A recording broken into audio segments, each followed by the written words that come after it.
Բարև ձեզ ելի հայրենակիցներ, խոսքս ուղղում եմ Նիկոլ Փաշինյանին, մոտավորապես մի երևի 2 շաբաթ առաջ Հակոբը Կարապետյան, որը լրագրող է, ժամանակին եղել է Երևանի քաղաքապետի մամլո խոսնակը, իմ ժամանակ մենք միասին ենք աշխատել, իմանալով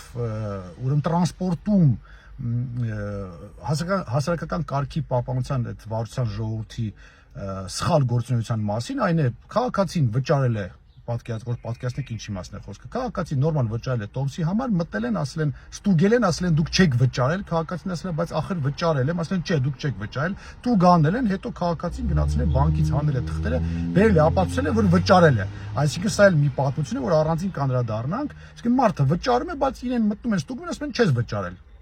Մի խոսքով այդ դեպքը բացահայտվում է, բավականին մեծ աղմուկ է բարձրանում եւ Հակոբը անդրադառնալով դրան քննադատում է, հա, տվյալ պաշտոնյաներին, ովքեր այդպիսի վարք են, այդպիսի վարքով տուգանել են եւ սխալ ձևով տուգանել են քաղաքացուն, նորմալ ձևով քննադատում է եւ գոնե այդ քննադատությունը ընդունեն գիտություն, ասեն վայ կներեք, մյուս անգամ չի կրկնվի, ուրեմն հասարակական կարգի Երևան քաղաքի պահպանության վարչության պետը, շուտ ժամանակավոր պաշտոնակատարը պատասխանում է շատ կոպիտ ձևով իրեն, գոնե ասի կներեք եւ այլն, պատասխան է տալիս եւ պատասխանից հետո հերիք չի, անձնական նամակներով հայհոյանքներ է գրում Հակոբին Կարապետյան,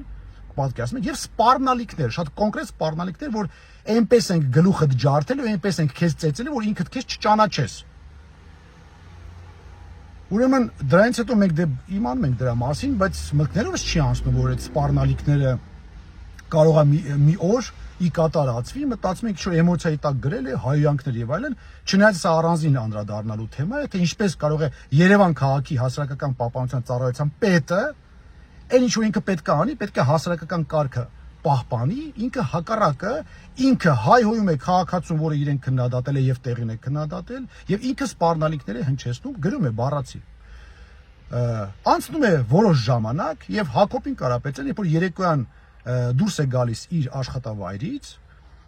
հենց գործի տեսնում են, որ միայնակ է, մենակ է լինում, այդ օրը մի քանի օր դուրս է գալիս, մի քանի օկում են լինում, այդ օրը դուրս է գալիս, ինքը որ միայնակ է լինում, գալիս է դիմակավորված մի անձ, հարցակվում է եւ սկսում է ծեծի ենթարկել։ Շատ ուժեղ հարվածներ է հասցնում, խփում է, գցում է գետնին, գլուխը կպնում է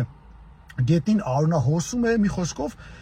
մի խայտարակ պատմություն, բախտի բերմամբ ինչ որ լետալ, այսինքն շատ լուրջ բաներ չի եղել, որտեղ այդ գլուխը կպնելուց կարող էր նաեւ աստված ոչ այն ինչ որ մահացու դեպքեր լինել։ Հետո Հակոբը միցել ձայն է տալիս, գոռում է եւ այլն, մարդիկ են այն կողմից գալիս, սա փախնում է։ Բնականաբար արդեն Կարապետյան Հակոբը դիմել է ոստիկանությունը իր աշխատանքը կատարում է, բայց ժողովուրդ ջան,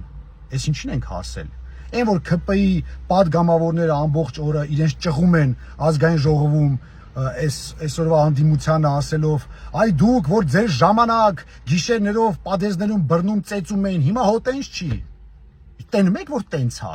Տենում եք որ դուք հկից ոչ մի բանով չեք տարբերում։ Տենում եք որ դուք նույն բարգերն եք անում։ Ինչի մասն է խոսքը ժողովուրդ։ Սա ինչ վիճակ է։ Պարոն Փաշինյան, ես պահանջում եմ, որպեսզի այս դեպքը հստակ մինչև վերջ բացահայտվի, մեղավորները համ պատժվեն օրենքի խստությամբ, համ ազատվեն աշխատանքից, ով կապ ունի եւ կապ չունի այս ամեն ինչի հետ։ Եվ սա գիտեք ինչ կա, արդեն բոլոր չափերը անցնում է։ Սա արդեն բոլոր չափերը անցնում է։ Այն ամեն ինչը, ինչի համար եղավ 18 թվին այդ հեղափոխությունը կամ իշխանափոխությունը, չգիտեմ, այդ արդեն պատմություն է ցույց կտա։ Այնուամենայնիվ, այդ ամեն ինչ ինչի համար ժողովուրդը դուրս եկե փողոցներ եւ պայքարում է, հիմա նույն բանը անում եք դուք։